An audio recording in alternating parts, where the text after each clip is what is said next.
Hello everyone, welcome to our YouTube channel design your dreams.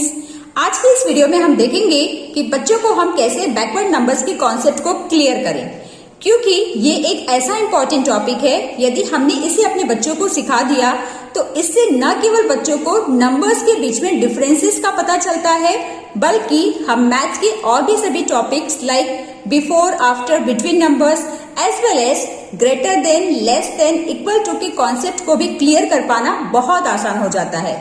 जब हम अपने बच्चों को बैकवर्ड नंबर सिखाते हैं तो स्टार्टिंग में उन्हें काफी कंफ्यूजन होता है। वो इसलिए क्योंकि नर्सरी क्लास से ही हम उन्हें फॉरवर्ड काउंटिंग सिखाते चले आते हैं, लाइक 1, 2, 3, 4, 5, और सडनली जब हम बैकवर्ड काउंटिंग स्टार्ट कर देते हैं तो इससे बच्चों को काफी कंफ्यूजन होता है कि मम्मा तो पहले 1, 2, 3, 4, 5 सिखाती थी और सडनली मुझे 5, 4, 3, 2, 1 सिखा रही हैं। तो इस डाउट को हमें कुछ एग्जाम्पल्स के थ्रू बच्चों को क्लियर करना है, क्योंकि जब तक फॉरवर्ड काउंटिंग और बैकवर्ड काउंटिंग के कॉन्सेप्ट को बच्चा नहीं समझेगा तो इस कॉन्सेप्ट को समझ पाना उसके लिए बहुत ही डिफिकल्ट होगा। तो हम कुछ एग्जाम्पल्स देख लेते हैं जिसके थ्रू हम बच्चों को इसे सिखा सकते हैं। एग्जाम्पल के तौर पर मैंने यहाँ पर कुछ सिंपल इमेजेस ड्रॉ किए हैं जिसे हमें बच्चों को एज ए स्टोरी एक्सप्लेन करना है। For example, forward counting. Forward counting का मतलब होता है नॉर्मली जो हम नंबर्स काउंट करते हैं, जैसे 1, 2, 3, 4, 5, ये होती है हमारी फॉरवर्ड काउंटिंग। इसमें जो नंबर्स की वैल्यू होती है वो इंक्रीज होती है, यानी कि बढ़ती है।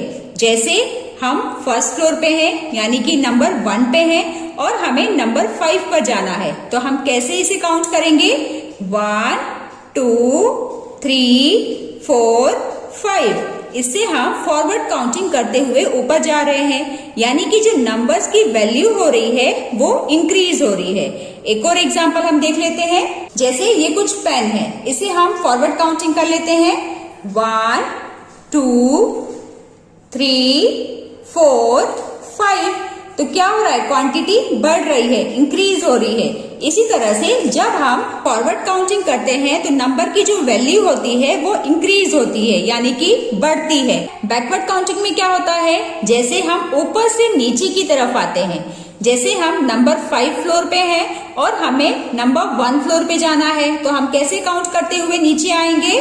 5, 4, 3, 2, 1। सो इससे नंबर की जो वैल्यू हो रही है वो कम हो रही है, यानी कि डिक्रीज हो रही है। आगे हमने कुछ काउंटिंग ऑब्जेक्ट्स भी ड्रॉ किए हैं, जैसे अगर हम इन ऑब्जेक्ट्स को फॉरवर्ड काउंटिंग करते हैं तो जो ऑब्जेक्ट्स की साइज होती है, ऑब्जेक्ट्स की जो क्वांटिटी होती है वो इंक्रीज होती है, यानी कि बढ़ती है। जैसे 1, 2, 3, 4, 5, 6। तो हम क्या देख रहे हैं? 1 से लेके 6 तक आने में इसकी क्वांटिटी क्या हुई है? इंक्रीज हुई है, यानी कि बढ़ी है। और जब हम इसी चीज को बैकवर्ड काउंटिंग करते हैं, 5, 4, 3, 2, 1, तो इस केस में जो ऑब्जेक्ट की क्वांटिटी है वो लगातार कम हो रही है। तो यही डिफरेंस होता है forward counting and backward counting में। सो इस तरह से हमने सीखा कि जब हम नंबर्स को फॉरवर्ड काउंटिंग करते हैं तो हम एक एक नंबर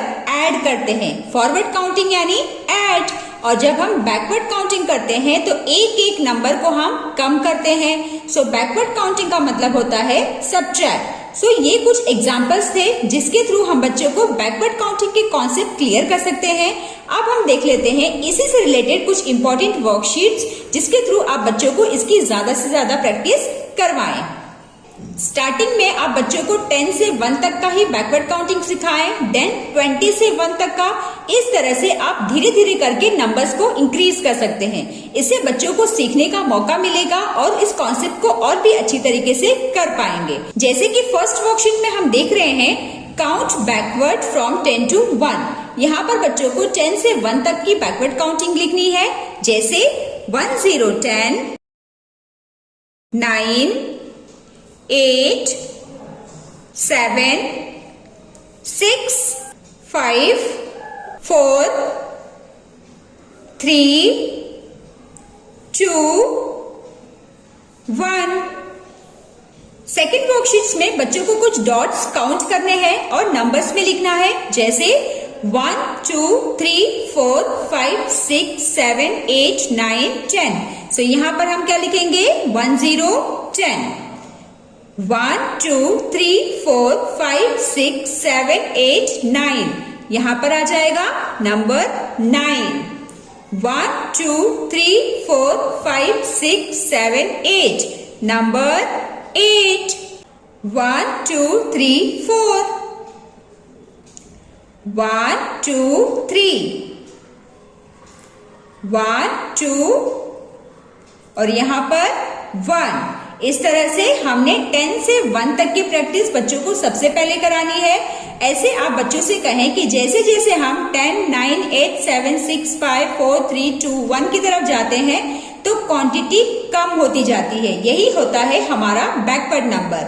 सो इसी तरह से आप बच्चों को ज्यादा से ज्यादा प्रैक्टिस कराएं और इस कॉन्सेप्ट को क्लियर करें। आई होप आज की यह वर्कशीट्स और वीडियो आप सभी के लिए काफी हेल्पफुल रही होगी। तो चलिए मिलते हैं अब हम नेक्स्ट वीडियो में। Till then bye bye and take care.